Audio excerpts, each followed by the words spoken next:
ప్రార్థన చేసుకుందాం. ప్రేమల పరలోకమందున్న మా తండ్రి, పరిశుద్ధుడైన మా ప్రభువా, సర్వశక్తిమంతుడా, సర్వాధికారి, ఈ నామములకు స్తుతులు స్తోత్రములు వందనములు చెల్లిస్తూ వస్తున్నా. ఇంతవరకు పాటల ద్వారా మీ నామమును ఘనపరచుటకాయ చూపిన కృపను బట్టి స్తోత్రములు వందనములు చెల్లిస్తూ వస్తున్నా. ప్రియ తండ్రి, ఈ రాత్రి వేళ మరి నీ స్వరం వినడానికి ఇష్టపడుతూ వస్తున్నాం. ప్రభా, మా పితరులు నీ యొక్క మహిమను కనుగొనామని చెప్పగలుగుతూ వస్తున్నారు. మా జీవితాల్లో కూర్చున్న వారిని సైతం అనేకులు మీ యొక్క మహిమను కనుగొంటూ వచ్చారు. ఎవరికైతే ఇచ్చి ఆధిక్యత అనుభవం లేదో వారి నిమిత్తమై రాత్రి వేళ విరివిగా మీరు మాట్లాడుతూ రావాల్సినదిగా ప్రార్థన చేస్తూ వస్తున్నాను. సహాయపడండి, మీ రక్తంతో కడగండి, శుద్ధి చేయండి. పరిశుద్ధమైన వాతావరణము, దేవుని సన్నిధిని మేము అనుభవించడానికై మాకు సహాయం చేయండి. స్తుతియు ఘనతయు మహిమయు ప్రభావం యుగ యుగములకు ఎవరికి చెందనో అతి గణుడైనటువంటి రక్షకుడైనటువంటి లోక రక్షకుడైనటువంటి యేసుక్రీస్తు నామమున మీకు సమర్పించి వేడుచున్నాము తండ్రి, ఆమేన్. దయచేసి పిల్లలు అటు ఇటు తిరగవద్దు, లేగవద్దు, మాట్లాడవద్దు. నాకు అందరు కనపడుతున్నారు. నేను మీకు ఎలా కనపడుతున్నానో నాకు కూడా అందరు కనపడుతున్నారు. ఎవరు మాట్లాడవద్దు, మీరు బైబిల్ కూడా తీయవద్దు. వింటూ వస్తే సరిపోతుంది. మనం చదువుకున్నటువంటి మాట 14వ వచనంలో, యోహాను సువార్త 1వ అధ్యాయం 14వ వచనంలో 2వ భాగము, మేము తండ్రి వలన కలిగిన అద్వితీయ కుమారుని మహిమ వలె మనం ఆయన మహిమను కనుగొంటిమి. గత కొన్ని రోజుల నుంచి యేసుక్రీస్తు ప్రభువారి యొక్క పుట్టుకను ధ్యానం చేస్తూ వస్తున్నాం. ఈ మాసంలో గృహాలను ఆధారం చేసుకొని ప్రతిరోజు మరి దేవుని యేసుక్రీస్తు వారి జననం గురించి మాట్లాడుకుంటూ వస్తున్నాం.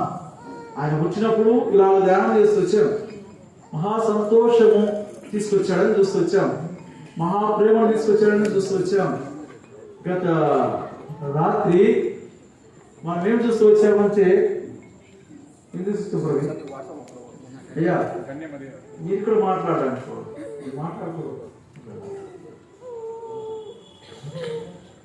మహా జన్మం అందరూ జన్మించినట్లు కాకుండా అద్భుతమైన రీతిగా, అంటే గ్రేట్ బర్త్ యేసు ప్రభువారు అంటే పరిశుద్ధమైనటువంటి పుట్టుకగా చూస్తూ వచ్చాం.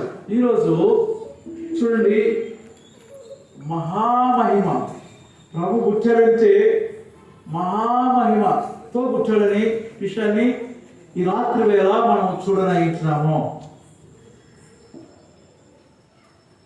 తండ్రి వల్ల కలిగిన అద్వితీయ కుమారుని మహిమ వలె మనం ఆయన మహిమను కనుగొల్చిమి. దేవుని యొక్క మహిమను ఎప్పుడు ఎక్కడ కనుక్కున్నారంటే, దేవుని యొక్క మహిమను ప్రభువైన యేసుక్రీస్తులో కనుగొంటూ వచ్చారు. అద్వితీయ కుమారుని యొక్క దేవుని యొక్క మహిమను అద్వితీయ కుమారునిలో కనుగొంటూ వచ్చారు. అంటే యేసుక్రీస్తు ప్రభువారు ఈ లోకంలో జన్మించడం ఏ సందర్భంలో చెప్పబడుతూ వచ్చింది చూడండి. అది యోహాను సువార్త 1వ అధ్యాయం 1వ వచనం, ఆదియందు వాక్యము ఉండెను, వాక్యము దేవుని యందు ఉండెను, వాక్యము దేవుడై ఉండెనని చెప్తూ ఇక్కడ ఇలా రాయబడుతూ వచ్చింది. ఆ వాక్యము శరీరధారి అయి కృపా సత్య సంపూర్ణుడుగా మన మధ్య నివసించెను. అంటే the word of God incarnated into humanity, అంటే మనుషులుగా అవతరించాడు. ఏంటంటే వాక్యము, దేవుడైన వాక్యము ఆయన ఏం చేసి వచ్చంటే, ఆయనకు మన వల్ల రక్తమాంసములు లేవు. మన నిమిత్తమై ఆయన రక్తమాంసముతో జన్మించినప్పుడు అప్పుడున్నటువంటి వారు అంటున్నారు కదా, ఆయన అద్వితీయ దేవుని కుమారునిలో దేవుని యొక్క మహిమను మేము కనుగొన్నాము అంటున్నారు. అంటే ఎక్కడికి పోయింది అప్పుడు దాకా దేవుని యొక్క మహిమ? భూలోకమందు లేదంటే లేదు. ఎలా చెప్పగలము? రోమిలకు రాసిన పత్రిక 3వ అధ్యాయం 23వ వచనంలో ఎవరైనా చదవగలిగితే మౌత్ తీసుకోండి, చాలా చక్కగా చదవగలిగిన వారు మౌత్ తీసుకొని దగ్గర పెట్టి వారికి అవకాశం ఉంటాం. ఏ భేదము లేదు, ఏ భేదము లేదు, అందరూ పాపము చేసి దేవుడు అనుగ్రహించు మహిమను పొందలేకపోతున్నారు, పోగొట్టుకున్నారు. దేవుడు అనుగ్రహించిన మహిమను పోగొట్టుకుంటూ వచ్చారు. అంటే మహిమ పోతూ వచ్చింది. భూలోకమందు దేవుడు తీసుకొచ్చాడు మహిమ. ఎప్పుడంటే చూడండి, ఏంటి ఆ మహిమ అంటే, మొట్టమొదటి అధ్యాయంలో, ఆదికాండం 1వ అధ్యాయము 26వ వచనంలో దేవాదేవుడు ఇలా చెప్తూ వచ్చాడు, దేవుడు తన స్వరూపమందు మన కోరిక చొప్పున నరులను చేయదు. ఎప్పుడైతే ఆదాము హవ్వలను తన స్వరూపమందు తన పోలిక చేస్తూ వచ్చాడో, కేవలం ఆదాము హవ్వలను ఏం చేస్తూ వచ్చాడంటే తన మహిమతో నింపుతూ వచ్చాడు. అంటే ఆదాము హవ్వలు ప్రభువైన యేసుక్రీస్తు వారి వలె మహిమా కుమారులు, దేవుడికి మహిమా కుమారులు, మహిమా కుమార్తె ఆదాము హవ్వలు, కుమార్తె. అయితే వారు ఏం చేస్తూ వచ్చారంటే, ఎఫెసీయులకు రాసిన పత్రిక 2వ అధ్యాయం 1వ వచనం ప్రకారము, పాపముల చేతను చచ్చిన వారైండగా, కాబట్టి అపరాధముల చేతను, ముందు పాపం కాదు వచ్చింది, అపరాధం అంటే ఆజ్ఞను అతిక్రమించడము. మీరు మీ అపరాధముల చేతను పాపముల చేతను చచ్చిన వారైండగా, అంటే చచ్చిన వాళ్ళ మహిమ ఏమిటి చెప్పండి? చచ్చిన వాళ్ళ మహిమ ఉంటుంది, జీవించిన వాళ్ళలో కళ ఉంటుంది. చనిపోయిన వాళ్ళలో దేవుడు చెప్పండి అంటే చనిపోయిన వాడు మహిమతో ఉండలేదు. అలాగే ఆదాము హవ్వలు దేవుడి యొక్క మాటను అతిక్రమించడం ద్వారా దేవుడు ఇచ్చినటువంటి మహిమను కోల్పోతూ వచ్చారు. ఆ నాటి నుంచి యేసుక్రీస్తు ప్రభువు వారు ఈ లోకంలో జన్మించే పర్యంతము మహిమ చూడలేకపోతూ వచ్చారు. ఏ మనుషుల్లో కానీ ఏ ప్రదేశంలో కానీ ఏం చూడలేకపోతూ వచ్చారంటే దేవుని యొక్క మహిమను చూడలేకపోతూ వచ్చారు. ఎక్కడ చూడాలనుకున్నారంటే ఇశ్రాయేలీలు మనకు తెలుసు, మనకు తెలియని ఇశ్రాయేలీలు మోషే అరణ్యంలో ప్రయాణం చేస్తుండగా కొండ మీద తనకి ఇచ్చినటువంటి ఆ మచ్చ చొప్పున ఆయన ప్రత్యక్ష గుడారం ఏర్పాటు చేస్తూ వచ్చినప్పుడు మందిరాన్ని ఏదైతే దేవుని యొక్క ప్రణాళిక ప్రకారం నిలుపుతూ వచ్చాడో, ఏం చేస్తుంటే దేవుని యొక్క మహిమ మేఘం వలె దిగి వచ్చినట్టుగా మనం చూసుకోవచ్చు. అప్పుడు ప్రజలందరూ చాలా ఆనందిస్తూ వచ్చారు. ఎక్కడ చూశారు కోల్పోయిన మహిమ? ఎక్కడ చూశారంటే మందిరం నిర్మించినప్పుడు మేఘము మందిరం పైకి వచ్చినప్పుడు, మందిరం అంటే ఆవరణము, పరిశుద్ధమైన స్థలము, అతి పరిశుద్ధమైన స్థలం. ఆ స్థలం పైకి దేవుని యొక్క మహిమ దిగి వచ్చినప్పుడు అప్పుడు ఇశ్రాయేలు ప్రజలందరూ ఆనందిస్తూ వచ్చారు, సంతోషిస్తూ వచ్చారు. అక్కడ దేవుని యొక్క మహిమను చూడగలుగుతూ వచ్చారు. ప్రియ సహోదరి సహోదరా, ఆ తర్వాత సొలొమోను మందిరం నిర్మించినప్పుడు దాని గుడారములు కాకుండా పర్మనెంట్ స్ట్రక్చర్ నిలబెట్టి వచ్చినప్పుడు అక్కడ కూడా దేవుని యొక్క మహిమను చూడగలుగుతూ వచ్చారు. ఆ తర్వాత మందిరము శత్రువుల చేత అది శిథిలము చేయబడిన తర్వాత దేవుని యొక్క మహిమ అనేది కనబడాల. దినదినం చూస్తూ వస్తున్నారు ఇశ్రాయేలు. ఎక్కడైనా దేవుని యొక్క మహిమ చూస్తామని చూడలేకపోతూ వచ్చారు. ఎప్పుడు చూడగలుగుతూ వచ్చారంటే ప్రభువైన యేసుక్రీస్తు వారు ఈ లోకంలో జన్మించినప్పుడు ఆయనలో, యేసుక్రీస్తు వారిలో దేవుని యొక్క మహిమను చూడగలుగుతూ వచ్చారు.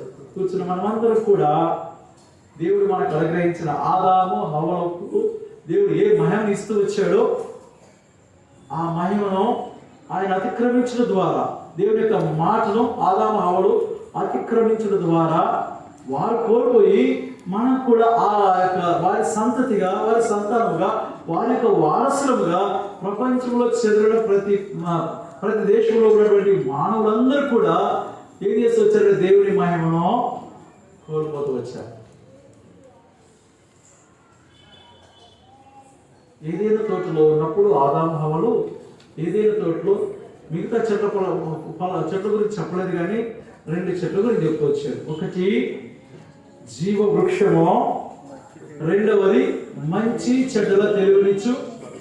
2 వృక్షాలు చెప్తూ వచ్చాడు. అయితే మంచి చెడ్డలలో తెలివినిచ్చేటువంటి వృక్షము సాతానికి సాదృశ్యము, జీవ వృక్షము యేసుక్రీస్తు వారికి సాదృశ్యము. మీరు ఏం చేస్తూ వచ్చారంటే ఏదైనా వాటిలో చాలా సరదాగా గడుపుతుండేవారు. ప్రతి సాయంకాలం వేళ దేవుడితో గడుపుతూ వచ్చేవారు. వారు ఎప్పుడైతే ఆజ్ఞను అతిక్రమిస్తూ వచ్చారో దేవుడు వారిని ఏం చేస్తూ వచ్చాడంటే ఏదైనా తోట నుండి వెళ్ళగొడుతూ వచ్చాడు. ఇలా సహోదరి సహోదరుడా, వెళ్ళగొడుతూ వచ్చాడు. వెళ్ళగొట్టడం అంటే ఎక్కడికి? దూరంగా. ఎక్కడికంటే చెట్టుకు దూరంగా. ఏ చెట్టుకు దూరంగా అంటే జీవవృక్షానికి దూరంగా వెళ్ళగొడుతూ వచ్చాడు. వెళ్ళగొట్టి ఏం చేస్తూ వచ్చాడంటే ద్వారం అంటే ద్వారానికి అక్కడ అక్కడ కెరూబులను నిలుపుతూ వచ్చాడు. చదవండి 3:24 వచనము 24 వచనం. ఆయన ఆదామును వెళ్ళగొట్టి అప్పుడు ఆయన ఆదామును వెళ్ళగొట్టి ఏదైనా తోటకు తూర్పు దిక్కున ఏదైనా తోటకు తూర్పు దిక్కున కెరూబులను చాలు ఏదైనా తోటకు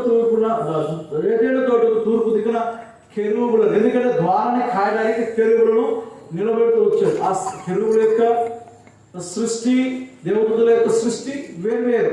కెరూబులు దేవదూతలు ఒకరు కాదు. కెరూబుల యొక్క ప్రధానమైనటువంటి విధి ఏంటంటే దేవుడి యొక్క మహిమను కాపాడడం, జ్ఞాపకం చేసుకోవాలి. కాబట్టి దేవుని యొక్క మహిమను కాపాడే విషయంలో ఏదైనా తోటలో ఉన్నటువంటి జీవవృక్షమైనటువంటి యేసుక్రీస్తు ప్రభువారిని సమీపించకుండా చెడిపోయినటువంటి మనుషులు, పాడైపోయినటువంటి మనుషులు, అవిధేయుడైనటువంటి మనుషులు, దేవునిపై తిరుగుబాటు చేసినటువంటి మనుషుల్ని దేవుని సమీపంగా రాకుండా ఉండడానికి కొరకై దేవుని మహిమకు సాదృశ్యంగా ఉన్నటువంటి కెరూబులు కాపలా కాస్తూ వచ్చారనే విషయాన్ని మనం చూస్తూ వస్తాం. అయితే దేవుడు కృప కలిగిన వాడై, దయ కలిగిన వాడై వారిని బయటకు పంపించిన తర్వాత ఎలాగైనా మరి మనం మాట్లాడుకునేదంతా కూడా మహిమ గురించి మాట్లాడుకుంటాం. దేవుని యొక్క మహిమ గురించే ప్రసంగం అయ్యేంత వరకు దేవుని యొక్క మహిమ గురించే మాట్లాడుకుంటాం. ఇది అంశం. ఇప్పుడు ప్రభువారు ఏం చేసి వచ్చారంటే దయగలిగిన వాడు. తర్వాత నరుడు చేసిన తప్పును బట్టి వారిని శిక్షించినందుకు గాను ఏం చేస్తారంటే పశ్చాత్తాపడుతూ వచ్చినటువంటి దేవుడు ఏం చేసి వచ్చారంటే దాదాపుగా కొన్నాళ్ళు గడిచిన తర్వాత మెసొపొతామియాలో ఊరనే ప్రాంతంలో ఉన్నటువంటి ఒక ఆయనకు ప్రత్యక్షమవుతూ వచ్చాడు. ఎక్కడ చూస్తాం ఆ మాట అంటే అపోస్తుల కార్యములు 7:2 వచనం. చదవండి. అపోస్తుల కార్యములు 7:2 వచనం. అపోస్తుల కార్యములు 7:2 వచనం. మన పితరుడైన అబ్రహాము హారానులో కాపురం ఉండక మునుపు మెసొపొతామియాలో ఉన్నప్పుడు మహిమగల దేవుడు అతనికి ప్రత్యక్షమై నీవు నీ దేశమును స్వజనమును విడిచి బయలుదేరి నేను నీకు చూపించబో దేశముకు రమ్మని మహిమగల దేవుడు అబ్రాహామునకు, మన పితరుడైన అబ్రాహామునకు ప్రత్యక్షమాయన. ఎక్కడంటే అబ్రాహాము మెసొపొతామియాలో ఉన్నప్పుడు మహిమగల దేవుడు ఆయనకు ప్రత్యక్షమాయన. మహిమ అంటే మహిమగల దేవుడు. ఏంటి మహిమ? అక్కడ మనకు వివరంగా చెప్పాల. మహిమ ఏంటో మనకు వివరంగా చెప్పలేదు. దేవుడు ప్రత్యక్షమయ్యాడు, అబ్రాహామునకు ప్రత్యక్షమయ్యాడని, కానీ ఏ మహిమతో ప్రత్యక్షమయ్యాడు, మహిమని చేయించి అక్కడ మనకు వివరంగా తెలియదు. అయితే నిర్గమకాండం వచ్చినప్పటికీ నిర్గమకాండము 3:4 వచనంలో అక్కడ చెప్తూ వస్తున్నాడు. చూడండి, నిర్గమకాండము 3:4 వచనం. దాన్ని చూచుటకు అతడు ఆ తట్టు వచ్చుట యెహోవా చూచెను. దేవుడు ఆ పొద నడుమ నుండి, అంటే నేను ఖచ్చితంగా ఆ వచనమే చదివిస్తున్నాను. మొదలు నుంచి చదివితే అర్థమవుతుంది, కానీ ఆలస్యం అవుతున్న తలపుతో కరెక్ట్ గా ఎక్కడ అవసరమో ఆ మాట చదవండి. దేవుడు ఆ పొద నడుమ నుండి మోషే అని అతన్ని పిలిచెను. అందుకు అతడు చిత్తం ప్రభువా అందుకు ఆయన దగ్గరకు రావద్దు, నీ పాదముల నుండి నీ చెప్పులను విడువుము,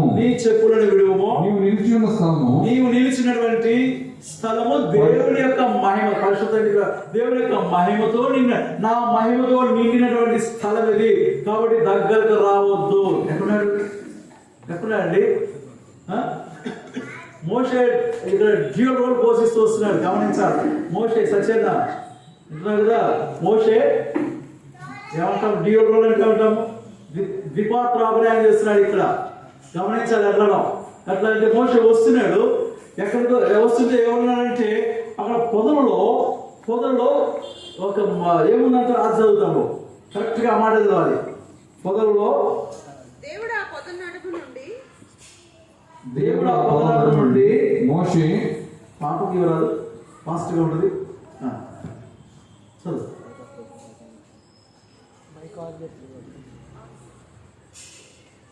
దేవుడు ఆ పొద నడుము నుండి మోషే అని గమనించండి. ఇక్కడ దేవుడు ఆ పొద నడుమ నుండి, దేవుడు ఆ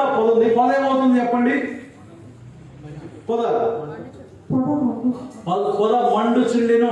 మండుచున్న పొద జ్ఞాపకం చేసుకోవాలా, మండుచున్న పొద. ఎందుకని ఇట్లా అన్నారని కూడా మీరు తర్వాత మీకు అర్థమవుతుంది. ఏమని ఇక్కడ ఇరువురుగా కనపడుతున్నాడు మోషే. ఒక వ్యక్తి కాదు, ఇరువురుగా కనపడుతున్నాడు. ఒకరు ఫిజికల్ గా కనపడుతున్నాడు. ఫిజికల్ గా దేవుడి హోరే పర్వతాల దగ్గరకు వచ్చాడు. అక్కడ ఒక పొద ఉంది. ఆ పొదలో ఒక మండుచున్నటువంటి మండుచున్నది కానీ కాలిపోవట్లేదు. ఏంటి ఆ పొద అంటే ఇక్కడ మనం చూస్తాం. 23వ వచనం చదవండి. 3వ అధ్యాయం ఆదికాండము 3వ అధ్యాయం 23వ వచనం. ఆదికాండము 3వ అధ్యాయం 23వ వచనం. దేవుడైన యెహోవా అతడు ఏదైనా నుండి తీయబడెను. దాని చేతి పరుషకు ఏదైనా తోటలో నుండి అతని పంపివేసెను. అప్పుడు ఆయన ఆదామును వెళ్ళగొట్టి ఏదైనా తోటకు తూర్పు దిక్కున కెరూబులను 18వ వచనం ఇంకా బాగుంటుంది.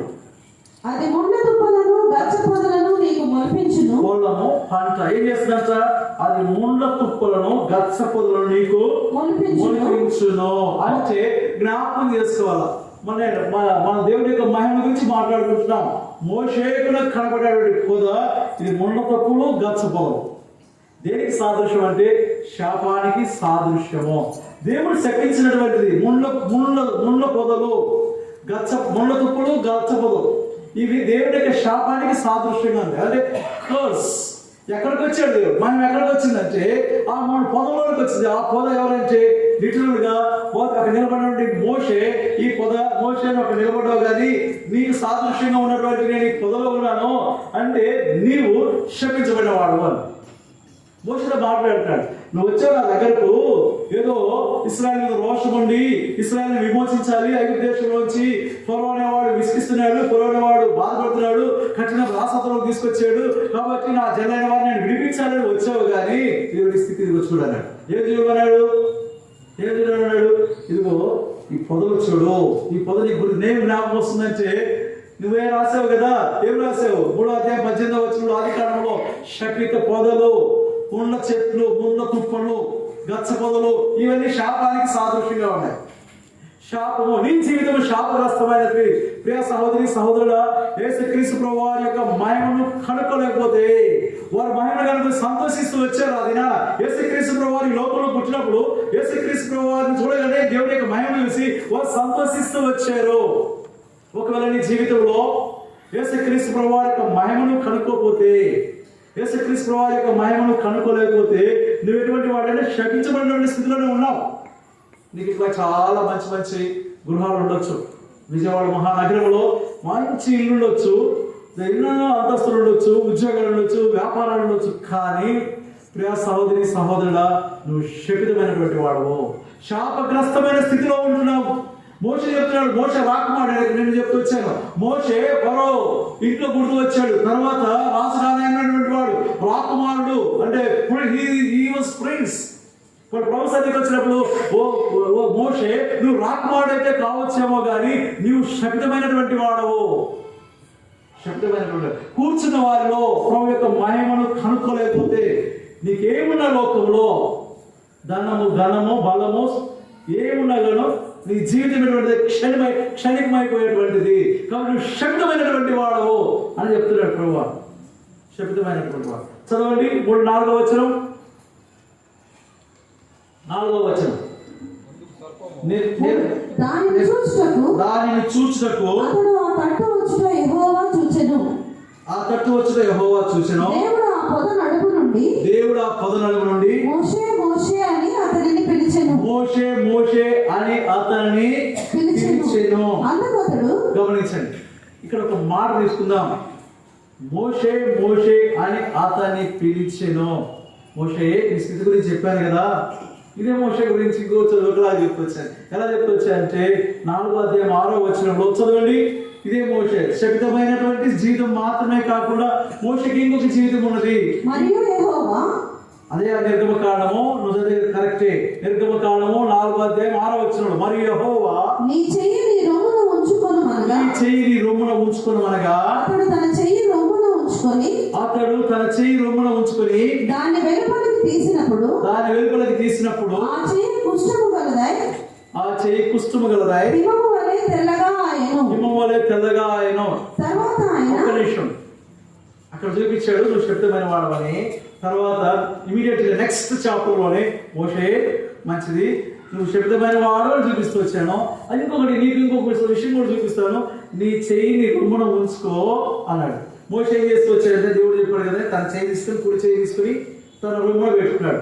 రుమ్మున పెట్టుకొని ఇలా అన్నాడు. మళ్ళా ప్రభు అన్నాడు, మోషే ఇప్పుడు నీ చెయ్యి రుమ్మునిస్తీ అనగానే మోషే తన చెయ్యి రుమ్మునిస్తీ కానీ ఎలా ఉందంట, అది ఎలా ఉందంట,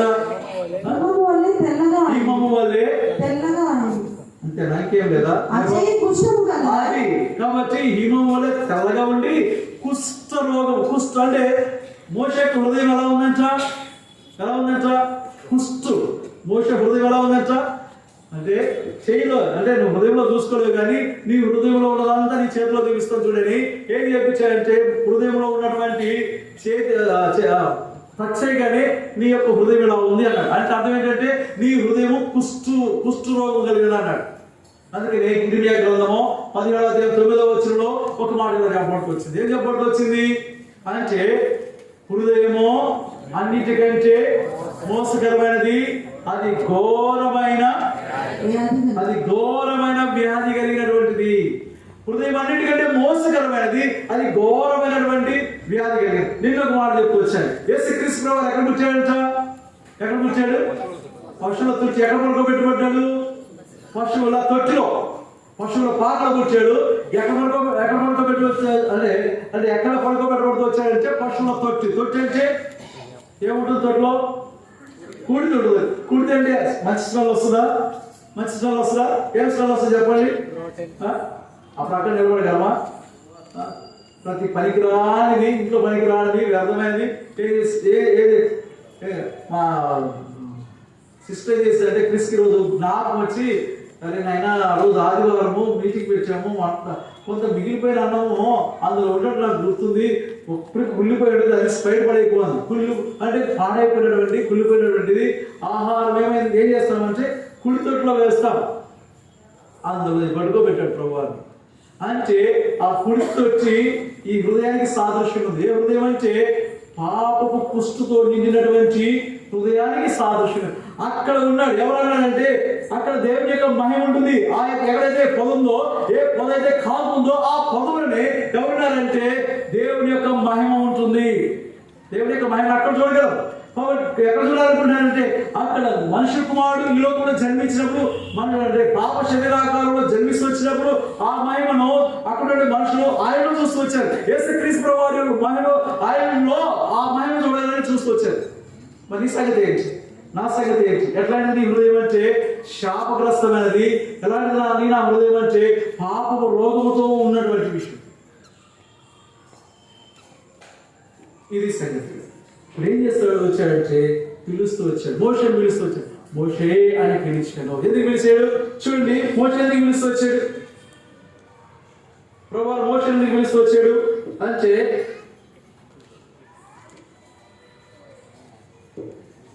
పేతురు రాసినటువంటి మొదటి పత్రిక 5వ అధ్యాయం 10వ వచనం. పేతురు రాసిన మొదటి పత్రిక 5వ అధ్యాయము 10వ వచనం. తన నిత్య మహిమకు క్రీస్తునందు మిమ్మల్ని పిలిచిన. ఎందుకు పిలిచాడు మోషే చెప్పండి, ఎందుకు పిలిచాడు? తన నిత్య, నాట్ టెంపరరీ గ్లోరీ. ప్రియ సహోదరి సహోదరా, not for the temporary glory. God called us for the eternal glory. దేవుడు మోషేని ఎందుకు పిలుస్తూ వచ్చాడంటే, మోషేని శాశ్వతమైన మహిమతో, శాపగ్రస్తమైన మోషేని, శాపగ్రస్తమైన జీవితం కలిగిన మోషేని, శక్తమైనటువంటి జీవితాన్ని, పాపము కృష్ణతో నిన్నటువంటి జీవితాన్ని మార్చి మహిమ కలిగినటువంటి జీవితం ఇచ్చడానికి కొరకై మోషేని పిలుస్తూ వచ్చాడు. అలా పిలవడానికి ముందు ఏం చేస్తూ వచ్చాడు? లూకా సువార్త 5వ అధ్యాయము, లూకా సువార్త 5వ అధ్యాయం 32వ వచనం. లూకా సువార్త 5వ అధ్యాయం 32వ వచనం చదవండి. మారు మనసు పొందుటకై నేను పాపులను పిలువవచ్చితిని గాని. మారు మనసు పొందుటకై నేను పాపులను పిలువవచ్చితిని. కాబట్టి నిత్య మహిమనికి ఇవ్వాలి అంటే, శాశ్వతమైన మహిమనికి ఇవ్వాలంటే ఇవ్వడానికి ఆయన ఇష్టపడుతూ వస్తున్నాడు. దానికి ముందు స్టెప్ ఏంటంటే ఆయన పాపిని పిలుస్తూ వస్తున్నాడు. ఎక్కడికి రావాలి? ఎక్కడికి రావాలి? చూసాం కదా, అరణ్యంలో టెంట్ గుడారం వేసి వచ్చాడు. సినాయి పర్వతం పైన దేవుడు మచ్చ తీసుకుని ఆ మచ్చుతో గుడారాన్ని, ప్రత్యక్ష గుడారాన్ని నిర్మించినప్పుడు అక్కడ మేఘము దిగురాగా మేఘం నుండి దేవుడి యొక్క మహిమ ఆ గుడారంలోనే దిగొచ్చినట్టుగా చూస్తూ వస్తాం. కానీ మొట్టమొదట ఏం చేస్తామంటే అక్కడికి రావాలి. ఎక్కడ రావాలా? ప్రత్యక్ష గుడారం దగ్గరికి రావాలి. ప్రత్యక్ష గుడారంలో ఏముంటుంది? ఆవరణంలో ఏముంటుంది? ఆవరణంలో బలిపీఠం ఉంటుంది. ఆవరణంలో బలిపీఠం ఉంటుంది. బలిపీఠము పైన చూడండి, ఒక మాట ఉంది, మనం చదువుకుంటూ వచ్చాము, ఈ మధ్యకాలంలో చూస్తూ వచ్చాము, ఈ గృహకుడిలో చూస్తూ వచ్చాము. మరణఛాయలోనో మరణ ప్రదేశంలోనో కూర్చున్న వారికి ఆయన అరుణోదయ దర్శనమై చీకట్లోనో మరణఛాయలోనో కూర్చున్న వారిని వెలిగించుటకై ఆ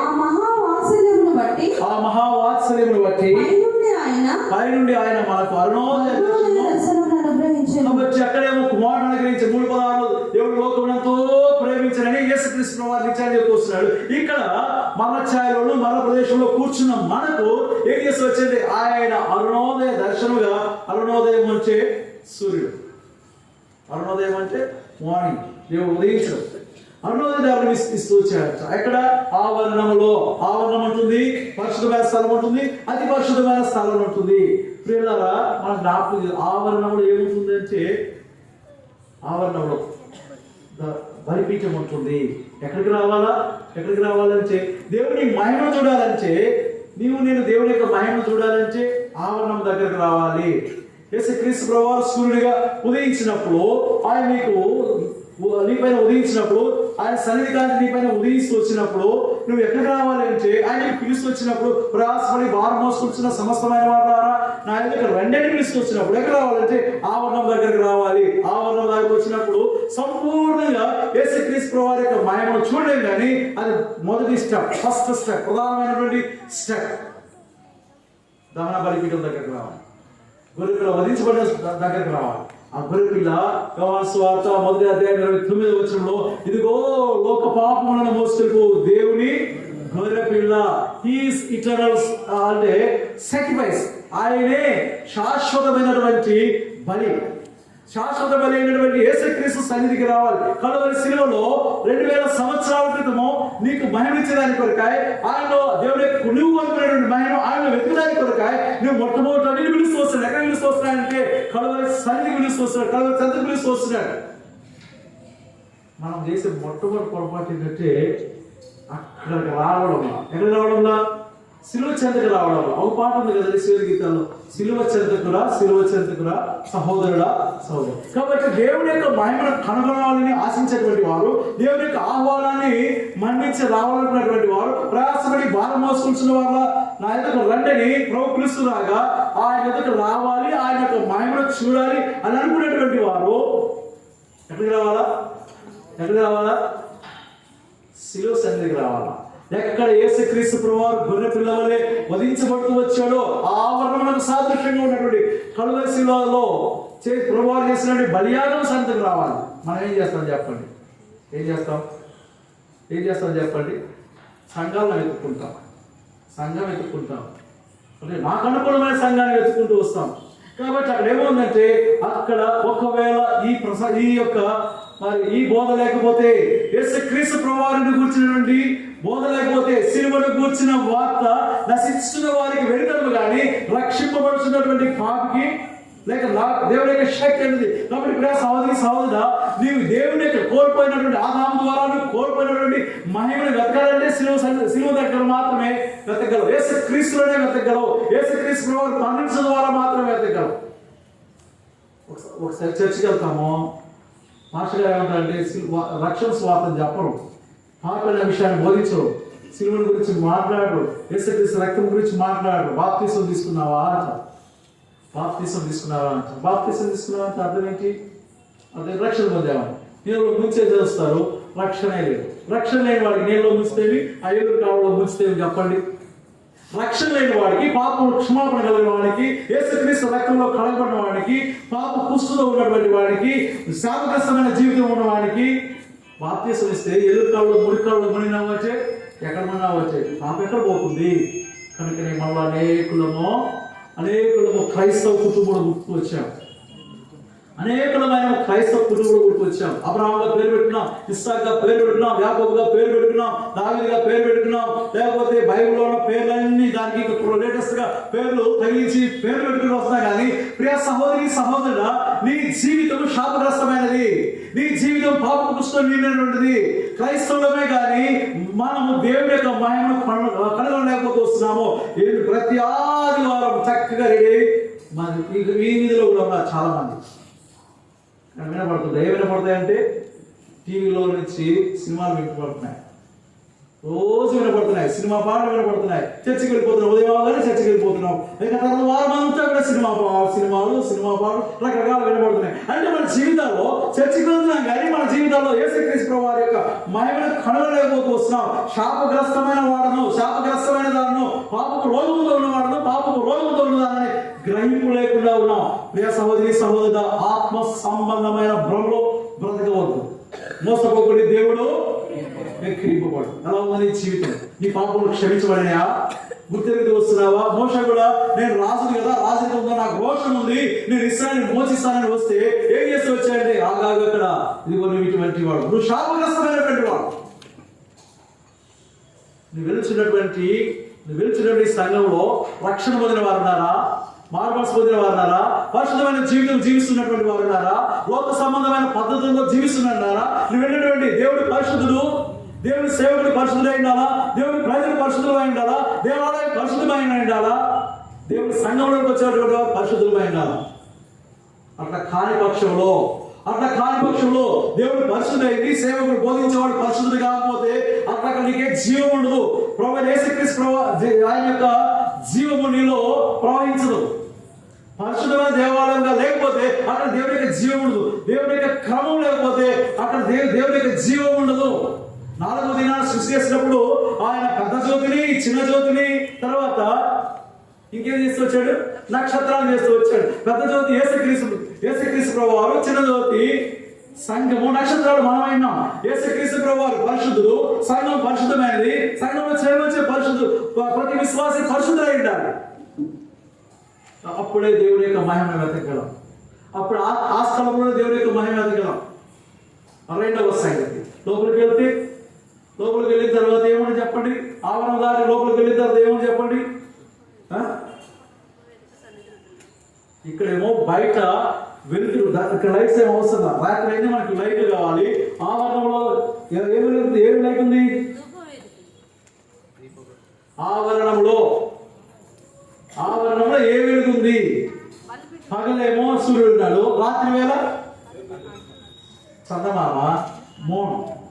చిన్న జ్యోతి చందమామే కదా, చంద్రుడు, తర్వాత నక్షత్రాలు ఉన్నాయి. కాబట్టి పగలంతానేమో సూర్యుడు వెలుగు ఉంటుంది.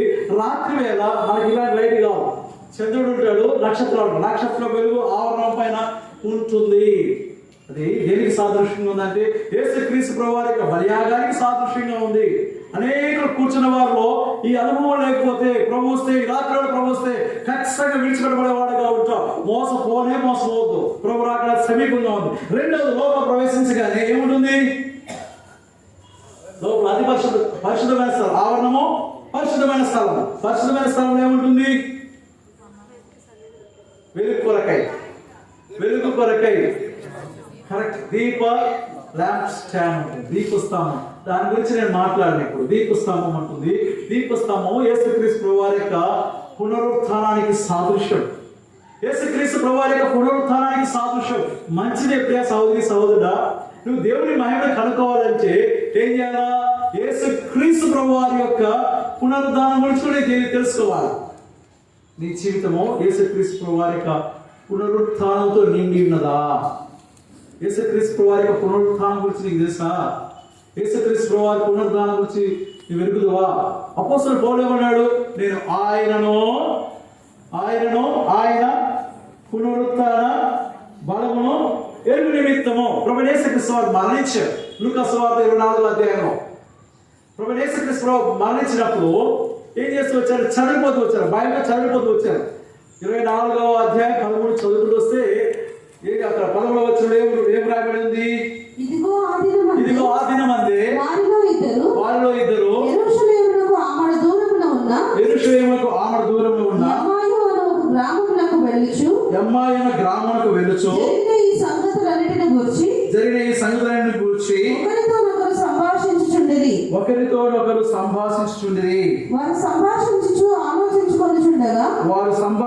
ఆలోచించుకొనుచుండగా యేసు తానే దగ్గరకు వచ్చి వారితో కూడా నడిచెను. అయితే వారు ఆయన గుర్తుపట్టలేకుండా పోయారు. జ్ఞాపకం చేసుకుంది. అంటే వారి దీపము ఏం లేదంట, పరిశుద్ధమైన స్థలంలో వారి దీపం ఏం లేదంట, వెలుగుతుందా వెలగట్లేదా? వెలగట్లా. గుర్తుపడకపోవడం అర్థం ఏంటి? మన జీవితం రక్షణ అయితే ఉన్నది, అందరి జీవితం. ఇంకా రక్షణ పొందకపోతే చేయగలిగింది ఏం లేదు.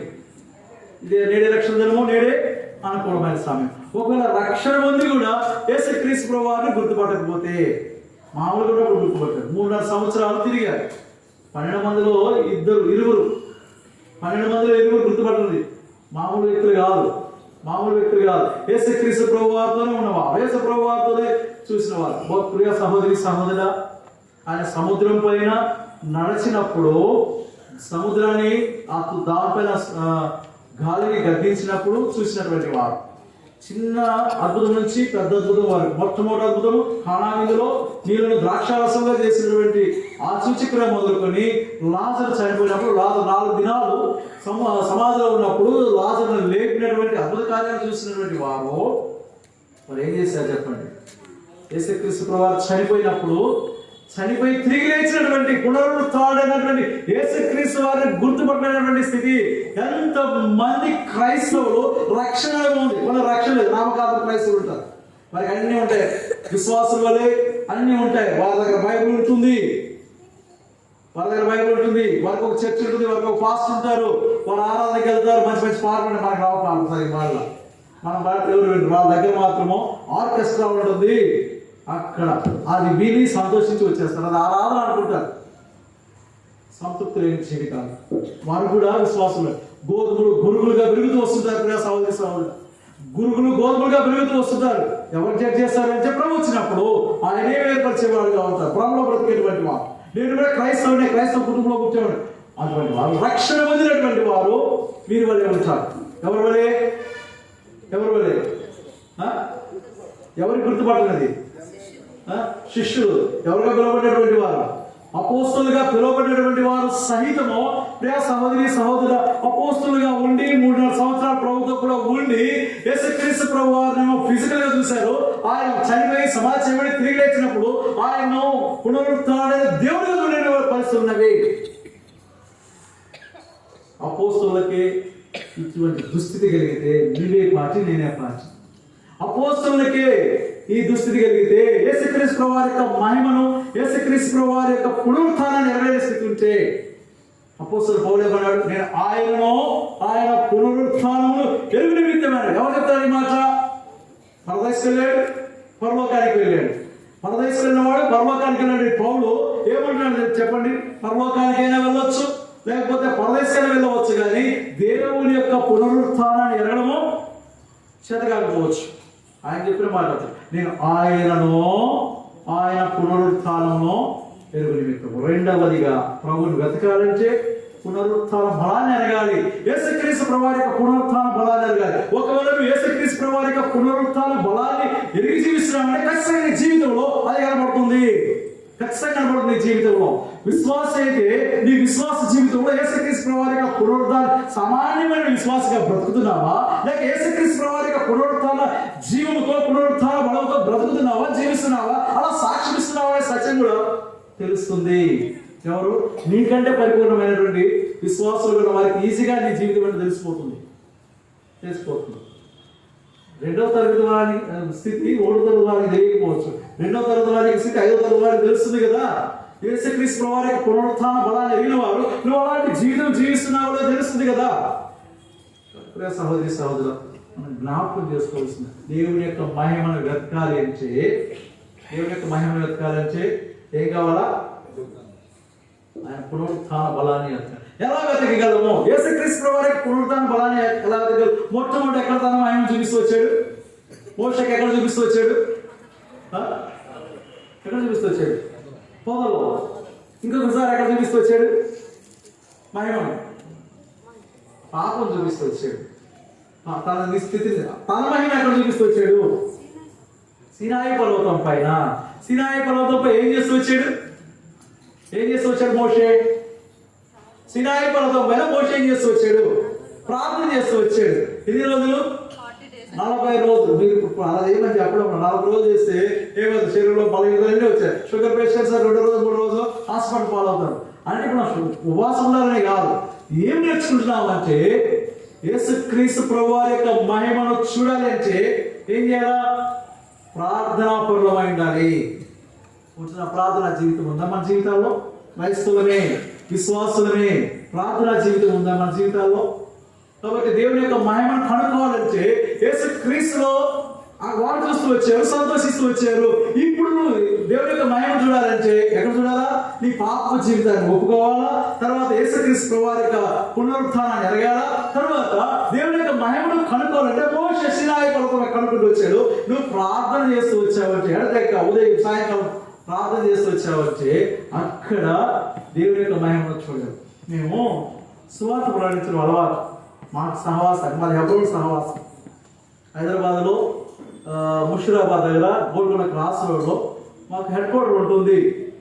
కాబట్టి మేము మా ప్రైజర్పేట, ఆ ప్రైజర్పేటలో మాకు హెబ్రోన్కి సంబంధించినటువంటి చర్చ్ ఉంది, మందిరం, మీరు ప్రార్థనా మందిరం. మా తల్లిదండ్రులు తర్వాత ఇక్కడ కూర్చున్నటువంటి అనేకులు అక్కడికి వచ్చున్నారు. నేను రక్షణ పొందిన తర్వాత ప్రభు సేవలు పిలిస్తే వచ్చాను. కొంతకాలం వేరే స్థలం చేసి వచ్చాను. 2017 సంవత్సరంలో ఇది ఈ ఇంట్లోనే కాశయ్య గారు మరి ఆంధ్రబ్యాంక్లో చేస్తూ వస్తారు. ఏం చేస్తూ వచ్చారంటే నేను ఆ ప్రదేశం నుంచి వచ్చినప్పుడు ఈ వీధి తిరుగుతూ వచ్చాడు. ఏ వీధిలో? టులెట్ బోర్డు, ఇప్పుడు కనపడదు టులెట్ బోర్డు. కాబట్టి వీధి తిరుగుతూ వచ్చాక ఇక్కడ కనపడుతుంది, అదే టులెట్ బోర్డులా ఉంది. ఆ టులెట్ బోర్డు కనపడింది. వారిని వచ్చి అడిగారు, ఇలా మాకు హౌస్ కావాలని ఇచ్చారు. 1000 రూపాయలు 2007 సంవత్సరము మే నెలలో 1000 రూపాయలకి ఇచ్చారు. ఆ ఇంట్లో నేను, మా బాబు 3rd క్లాస్ 4th క్లాస్ చదువుతూ వస్తున్నాడు, క్రిస్ తప్పలో కొట్టాడు కదా అని. ఏం చేశాడు వచ్చి ఆ ఇంట్లోనే ఆదివారం రాగానే ఆరాధన పెట్టుకునేవాళ్ళు. పాటలు తీసుకొని ఆ వరలలో నేను, సిస్టర్, బాబు ఆరాధన చేస్తుండేవాడు. అట్లా దేవుడు ఆశ్రయిస్తున్నాగా ప్రక్కన ఉన్నటువంటి ఆసాబ్ గారి ఇల్లు ఉంటుంది, ఆ ఇంట్లోకి వెళ్ళాము. ఆ పైన ఏదో ఖాళీ స్థలం ఉంటే అది తీసుకొని అక్కడ స్టార్ట్ చేస్తూ వచ్చాము. ఇప్పుడు సంఘం వృద్ధి చెందుతూ వచ్చింది. జ్ఞాపకం చేసుకోండి, అక్రమంలో మాకు అలవాటు అంటే, ఈ సహవాసానికి అలవాటు అంటే మేము సువార్త ప్రకటిస్తూనే ఉంటాం. ఎవరు విన్నా వినకపోయినా చీ అన్నా చా అన్నా తుడిచేసుకొని ముఖం మీద ఉమ్మేసినా తుడిచేసుకొని తిరగబడం తుడిచేసుకొని వెళ్ళిపోతుంటే ఆ ఖాదర్ స్ట్రీట్లో ఒక కుటుంబం వచ్చి సియోన్ పాటలు వినపడుతున్నాయి. ఎప్పుడు ఉదయాన్నే కదా సువార్తకి వెళ్తాం 6 గంటల టైం. సియోన్ గీతాలు వినపడుతున్నాయి. భవిష్యత్తు ఇది ఇంట్లో నుంచి వినపడుతున్నాయి సియోన్ గీతాలు ఏంటని ఆ దగ్గరకు వచ్చేసి చూస్తే ఆ ఇంట్లో కుటుంబ ప్రార్థన జరుగుతాం. ఖాదర్ స్ట్రీట్లో కుటుంబ ప్రార్థన జరుగుతుంది. ట్రాక్ ఇవ్వడానికి నేను ఎవరైనా ట్రాక్ ఇవ్వడానికి వెళ్తే కుటుంబ ప్రార్థనలో ఉండాలి. కుటుంబ ప్రార్థన అంటే మరి ఆ సమయంలో నాకు గుర్తులేదు. ఇచ్చిన తర్వాత గ్రహించిందంటే వారు కుటుంబ ప్రార్థన కలిగినారని అర్థమైంది. ఎవరా కుటుంబం అంటే ఆనంద బ్రదరు, విజయ్ కుమారి సిస్టర్. ఓహో, ఈ రోజుల్లో కూడా కుటుంబ ప్రార్థన కలిగిన వారు ఈ ప్రాంతంలో ఉన్నారు కదా అని అనిపించింది. ప్రియ సహోదరుడా, యేసుక్రీస్తు ప్రభువారి యొక్క మహిమను మనం గుర్తిరగాలంటే, యేసుక్రీస్తు ప్రభువారి యొక్క మహిమను తెలుసుకోవాలంటే యేసుక్రీస్తు ప్రభువారితో సహవాసం కలిగిన వారమై ఉండాలి. ప్రార్థన ద్వారా యేసుక్రీస్తు వారితో సహవాసం కలిగిన వారమై ఉండాలి. ఏమన్నాడు? కొరింథీయులకు రాసిన మొదటి పత్రిక 1వ అధ్యాయం 9వ వచనంలో యేసుక్రీస్తు అను తన కుమారుని సహవాసులకు మనను ఆయన పిలిచెను. అబ్రహాము పిలిచిన రీతిగా అబ్రహాము పిలిచి స్నేహితుడిగా చేసుకుంటూ వచ్చాడు. మనల్ని కూడా పిలిచి ఏం చేస్తూ వచ్చాడంటే తన కుమారుని యేసుక్రీస్తు వారి యొక్క సహవాసములకు పిలిచి ఆయన మనకు యేసుక్రీస్తు ప్రభు వారి యొక్క మహిమను అనుగ్రహిస్తూ వస్తున్నాడు. 3వ సంగతి, లోపలికి వెళ్ళిన తర్వాత ఏముంటుంది? ఆవరణము, పరిశుద్ధమైన స్థలము, ఆ తర్వాత అతి పరిశుద్ధమైన స్థలం. ఏముంటుంది అక్కడ? బయట ఏముంటుంది?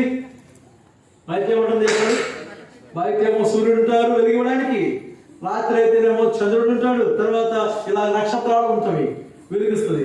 లోపలికి వెళ్తేనేమో ఏముండాలా అంటే దీపస్తంభం ఉంటుంది వెలిగిస్తుంది. ఇక లోపలికి వెళ్తే గాఢాంధకారం ఉంటుంది. ప్రియ సహోదరి సహోదర, గాఢాంధకారం ఉంటుంది. అక్కడ షకీనా గ్లోరీ అంటే దేవుడే తను మహిమైంది, దేవుడే వెలుగుమయంగా ఉంటాడు. అందరూ వెళ్ళడానికి వీల్లేదు. యాజకులు మాత్రమే సంవత్సరానికి ఒకసారి మాత్రమే వెళ్ళే ప్రదేశం. అది దేనికి సాదృశ్యంగా ఉందంటే సాక్ష్యానికి సాదృశ్యంగా ఉంది. దేవుడి యొక్క మహిమ సాక్ష్యానికి సాదృశ్యంగా ఉంటుంది. గమనించండి, అపోస్తలుడైన పౌలు కొరింథీ అపోస్తల కార్యములు 18వ అధ్యాయం. అపోస్తల కార్యములు 18వ అధ్యాయం.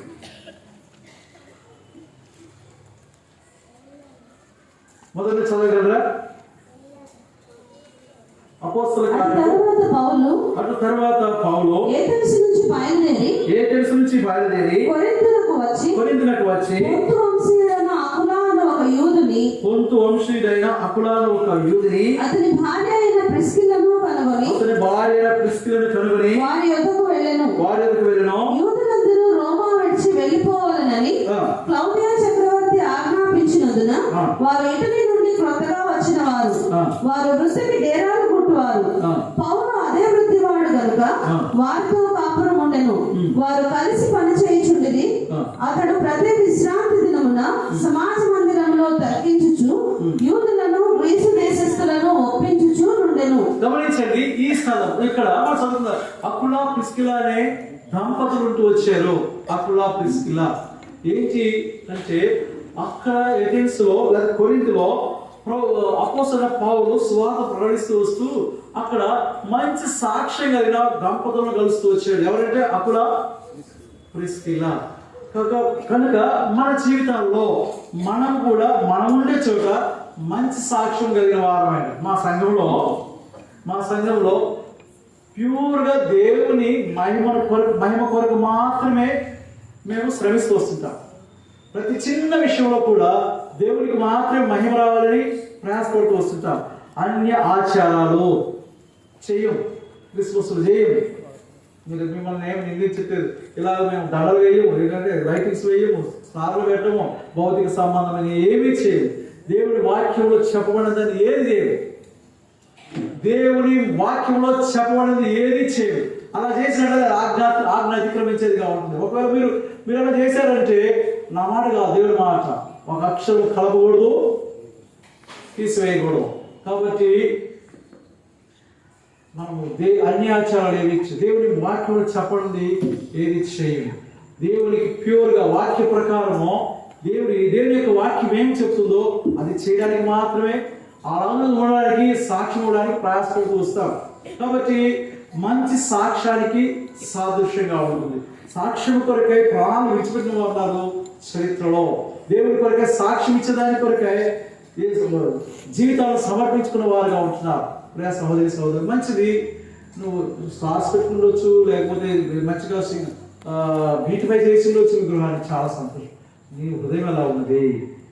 నీ హృదయం? పశువులు తట్టు వలె ఉందా? కంపు కొడుతుందా? ఎలా ఉంది నీ హృదయము? గచ్చపోలుగా ఉన్నదా? నీ హృదయం గచ్చపోలుగా ఉన్నదా? ఎలా ఉంది నీ హృదయము? శక్తిమైనదిగా ఉందా? పాపం దుస్తులు నిండిగా ఉందా? నీ వంటి వాణి దేవుని యొక్క మహిమించడానికి కొరకాయ యేసుక్రీస్తు వారు 2000 సంవత్సరాల క్రితం ఈ లోకంలోకి వచ్చాడు. ప్రియ సహోదరి ఈ దేశంలో, భారతదేశంలో దేవుని పిలువగా దేవుని మహిమ కొరకాయ జీవించకపోతే నీ కొరకు నువ్వు క్రైస్తవ కుటుంబంలో కూర్చావంటే ఎంతో ధన్యుడు. నువ్వు క్రైస్తవ కుటుంబంలో కూర్చో, నా కాదు క్రైస్తవ కుటుంబంలో కూర్చున్నా కూడా మరి నువ్వు ధన్యుడు. ఎందుకంటే ఆ కుటుంబంలో పుట్టడం ద్వారా ఇప్పుడు రాగలికి వచ్చావు. ఇక్కడ అన్య మతానికి సంబంధించి ఎవరైనా రాగలిగారా? వాక్యం వినగలిగితే వస్తున్నారా? నీ కుటుంబంలో పుట్టావు. ఇలా పుట్టావు కనుకనే వాళ్ళు అవకాశాలను నీ దేవుడు అనుగ్రహిస్తూ వస్తున్నాడు. కాబట్టి ఈ 2020 సంవత్సరం వస్తుంది, ప్రతి సంవత్సరం వస్తుంది, ప్రతి సంవత్సరం పోతుంది. క్రిస్మస్ వస్తుంది, పోతుంది, వస్తుంది, పోతుంది, వస్తుంది. దేని ప్రయోజనం దానివల్ల? నీకు కలిగే ప్రయోజనం ఏంటి? నీ శాపం ఏమైనా తీసివేయబడుతూ వచ్చిందా? నీ పాపం ఏమైనా తీసివేయబడుతూ వచ్చిందా? దేవుడి యొక్క మహిమను నువ్వేమో నింపబడుతూ వచ్చావా? చెప్పండి. మళ్ళీ మనం పరీక్ష చేస్తున్నాం. అట్లా కాని పక్షంలో అవకాశం వస్తుంది. వాళ్ళు కనుగొంటూ వచ్చారు, దేవుని యొక్క మహిమను కనుక్కుంటూ వచ్చారు. యేసుక్రీస్తులో వాళ్ళు దేవుని యొక్క మహిమను కనుక్కుంటూ వచ్చారు. అనేకమైనటువంటి కూర్చున్న వాళ్ళు అనేకులు ఈ అనుభవంలో రాగలుగుతూ వచ్చారు. నా మటుకు నేను 1990 సంవత్సరం జనవరి 15వ తేదీన పాపపు జీవితం జీవించినటువంటి వాడు. మోషే వలె నా హృదయం అంతా పాపంతో నిండినది. ప్రభు నాకు అరుణోదయ నా జీవితాల్లో వెలుగుతూ వచ్చాడు. అరుణోదయ దర్శనం ఆయన లోకములకు వెలుగైంది. నా జీవితంలో కూడా వెలుగుమైన నా జీవితాన్ని, నా పాపాన్ని చూపిస్తూ వచ్చాడు. మా తల్లిదండ్రులకు ఒక్కళ్ళే కుమారుని. మరి మా నాన్నగారు కూడా రైల్వే ఎంప్లాయీ. బాగానే ఉండేది, నాకేం పొరుగు ఉండేది కాదు. డబ్బిస్తుండేవారు. మరి సినిమాలకని కాదు, వాళ్ళు రక్షణ పొందినటువంటి వారు. నా స్నేహితులతో కూడా కలిసి వెళ్ళడానికి, ఎంజాయ్ చేయడానికి మా డబ్బుకేం పొరుగు ఉండేది కాదు. అయితే రక్షణ పొందాలనే అవగాహన నాకు లేదు, రక్షణ పొందాలనే ఆవశ్యకత కూడా నాకు లేదు. కానీ ప్రభు నన్ను ఏం చేసి వచ్చంటే, ఒక రోజు 17వ తేదీ రాత్రి నన్ను సంధించడం ద్వారా నేను వెంటనే ప్రభుకు లోపడుతూ వచ్చాను. ఎవరి వయసులో లోపడుతూ వచ్చాను, మోకాలపైకి వచ్చాను. ప్రభు నేను పాపమైన ఆ పాపను క్షమించమని నేను ప్రభుని అడుగుతూ వచ్చాను. తక్షణమే ఏం చేస్తూ వచ్చారంటే ప్రభువారు ఆ పాప రోగమంతా తక్షణమే ఏం చేస్తూ వచ్చారంటే తీసివేస్తూ వచ్చారు. నిన్న హాస్పిటల్లో దాదాపు 100 మంది డాక్టర్స్, నర్సెస్ మధ్యలో వాకింగ్ చెప్తూ వచ్చారు. వాళ్ళకు మొహమాట లేకుండా వాకింగ్ చెప్తూ వచ్చాయండి. చూడండి, మీ దగ్గర పేషెంట్ వస్తే ఏం చేస్తారు? మీ దగ్గర పేషెంట్ వస్తే ఏం చేస్తారమ్మా? మీరు వైద్య వృత్తిలో ఉన్నారు కదా, టీచింగ్, నర్సింగ్, టీచింగ్. ఏం చేస్తారు చెప్పండి. నాకు బీపీ ఉంది, జనరల్ ఫిజిషియన్ కాకుండా ఇక్కడ జింకన గ్రౌండ్ దాడేసిన తర్వాత ఒక ఆయన ఉంటారు, శ్రీనివాస్ అని. వెళ్తే అంతా టెస్టులు చేసి మళ్ళీ 3 నెలలకు రావట్లేదు. ఆయన దగ్గరికి పోతే భౌతిక సంబంధమైన డాక్టర్ దగ్గరికి వెళ్తే 3 నెలలకు రాంటారు, మళ్ళీ 3 నెలల తర్వాత పరీక్ష చేయాలంటారు. అలా మన జీవిత కాలం అంతా కూడా ఏం చేయాలి చెప్పండి? 3 నెలలకు రా, 3 నెలలకు ఒకసారి వెళ్ళాలి, 4 నెలలకు ఒకసారి. మనమైతే వెళ్ళలేండి. ఆర్థిక స్తోమత ఉన్న వారు 3 నెలలకు ఒకసారి వెళ్తారు. ఆర్థిక స్తోమత లేని వారు ఏం చేస్తారంటే 3 నెలలకు ఒకసారి వెళ్తూ ఉంటారు. స్తోమత కలిగిన వారు ఇంత కాలమైనా కూడా, జీవిత కాలమైనా కూడా వారు టెస్ట్ చేయడం, మందులు టెస్ట్ చేయడం. రోగాన్ని మాత్రము అలా 15 ఏళ్ళ నుంచి బీపీ ఉంది. ఎవరన్నా వైద్య వృత్తిలో ఉంటే నాకు తప్పుగా అనుకోదు, నిజమే చెప్తున్నాను. నిజమే, తప్పే ఉంది. 15 సంవత్సరాల నుంచి బీపీ ఉంది. నా బీపీ పోలేదండి శరీరంలో నుంచి. బీపీ కానీ ఒకరోజు ఇంకా ఎక్కువ అయిపోద్ది. మందులు వాడుతారు, 2 వేసుకుంటే తగ్గుద్ది, వేసుకోవచ్చో లేదు తెలియదు, లేకపోతే పెరిగిపోతూ ఉంటుంది. అలసిపోయి మర్చిపోయిపోతే పెరిగిపోతూ ఉంటుంది. డాక్టర్ దగ్గర పోతే టాబ్లెట్ డోస్ పెంచివ్వడమో తగ్గించివ్వడమో ఉంటుంది. కానీ నా శరీరంలో నుంచి రోగాన్ని తీసివేయడం ఏ వైద్యులకు చేయాలి కదా, వాళ్ళు చెప్తూ వచ్చాను. అయితే ఒక్కసారి కనుక కూర్చున్న మీరందరూ కూడా మీ పాప హృదయంతో బాధపడుతున్నారు. యేసుక్రీస్తు వారి దగ్గరకు వస్తే ఏమో తెలుసా? వన్స్ ఫర్ ఆల్ మీ పాప జీవితం అంతా మారిపోతుంది, పరిశుద్ధులు అయిపోతారు చెప్తూ. ఏం మాట్లాడు? ఆ ప్రక్కన సిఎంఎస్ గారు కూర్చున్నారు, కూర్చున్నారు. టైం ఏం లేదు, నా మళ్ళా అవకాశం చెప్పకపోతే మరోసారి పిలుస్తారు లేదా నాకు తెలియదు. పిలిస్తే పిలవకపోతే ఏమి, నేను చెప్పాల్సింది చెప్పేసి వచ్చాను. నువ్వు నాకు ప్రభు దగ్గరికి రాకపోతే నీకు పాపం పుస్తూనే చనిపోతావు, నరకానికి పోతావు. ఇప్పుడు ప్రభు దగ్గరికి వస్తే ఒక్కసారి నీ హృదయాన్ని శుద్ధి చేస్తారు. మీకు నాకు కాదు, మీరు మీ దగ్గర 3 నెలలకు 4 నెలలకు 6 నెలలకు రావాలి. యేసుక్రీస్తు వారి పరమైద్యం దగ్గరికి వస్తే ఒక్కసారి పాప రోగం తీసేస్తాడు. నిరక్షణ నేడే అనుకూలమైన సమయం. లేదా సహోదరి సహోదరుడా, మోషే వల్లే పాపము కుష్ఠతో బాధపడుతున్నావేమో, మోషే వల్లే గచ్చబోలుగాను లేకపోతే ముళ్ళ తుప్పులుగా నీ జీవితం ఉన్నదేమో. యేసుక్రీస్తు ప్రభువారు నీ శాపం అంతా తీసివేసి 3వ అధ్యాయం 11వ వచనంలో గలతీయులకు రాసిన పత్రికలో మన నిమిత్తము ప్రభువైన యేసుక్రీస్తు వారు మన శాపము నిమిత్తము ఆయన శాపగ్రహిగా మారిపోతూ వచ్చాడు. మాన మీద వేలాడిన ప్రతివాడు శాపగ్రస్తుడు. నీ శాపమంతా కలవరిశిలో తీసివేస్తూ వచ్చాడు. అదిగా పిలుస్తూ వస్తున్నాడు. మరొక వారు ఆయన పిలుస్తూ వస్తున్నాడు. ప్రయాసపడి భారం మోసుకొచ్చున్నాడు సమస్తమైన వారులారా నా ఎదుకు రండి, నేను మీకు విశ్రాంతిని కలుగజేయను. దేవుడి మాటలను దీవించిన గాక. నేడే రక్షణ దినము, నేడే అనుకూలమైన సమయం. ఇంత గొప్ప రక్షణను నిర్లక్ష్యం చేయదు. నేను క్రైస్తవురాలను, నేను క్రైస్తవుడను, నేను చర్చికి వెళ్తున్నాను అనే భ్రమలో అయితే ఉండదు. ఏ జామో ఏ గడిలో ఆర్భాటంతో ప్రధాన శబ్దంతోనో ప్రభు దిగి వచ్చింది. అట్లా వచ్చినట్లయితే విడిచిపెట్టబడతాం. ఒకవేళ క్రైస్తవుడు విశ్వాసమే, క్రైస్తవ జీవితంలోంచి విశ్వాస జీవితంలోకి వచ్చావు, నా కాదు క్రైస్తవ జీవితంలోంచి విశ్వాస జీవితంలోకి వచ్చావు.